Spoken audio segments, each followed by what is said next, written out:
Bonjour et bienvenue dans Martin Bonheur. Aujourd'hui, on va réaliser ensemble un pesto de betterave. Allez, c'est parti. Alors, les ingrédients pour notre pesto. Nous avons des noix, de l'ail, du citron, de l'huile d'olive, du parmesan, du sel, du poivre. Et ici, on a une betterave cuite. Donc là, ici, on va mettre 3 gousses d'ail.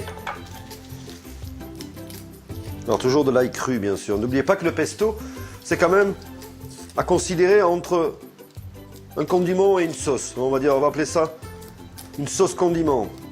Parce que quand vous mangez des pâtes, par exemple, que vous mettez simplement du pesto dessus, c'est pas pour faire comme une sauce, c'est pas une bolognaise.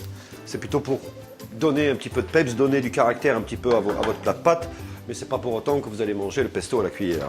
Donc, notre petit ami ici, on lui donne, hop, 3 gousses d'ail, 65 g de noix, 50 g de parmesan. Et on va déjà mixer ça.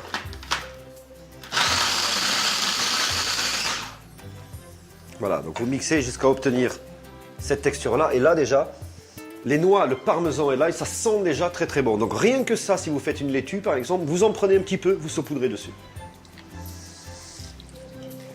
Donc on rajoute maintenant le jus de citron.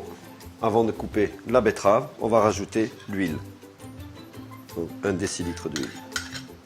Alors vous vous demandez certainement pourquoi j'avais mis un gant, si ce n'est autre que pour une raison d'hygiène. Normalement, je n'utilise pas de gants, mais j'utilise un gel bactériologique. Je préfère, ça laisse les mains plus libres pour le toucher. Mais là, c'est plus pour une question de couleur. Si on travaille la betterave avec les mains rouges, vous allez avoir les mains rouges pendant 1 ou 2 jours.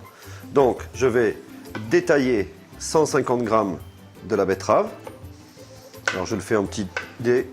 C'est simplement pour que ce soit plus facile dans le petit robot. Et on mixe.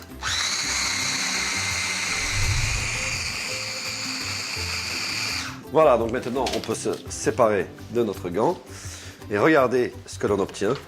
Alors, en termes de couleur, certains vont trouver ça amusant. On a donc notre pesto, mais au lieu du basilic, de la betterave.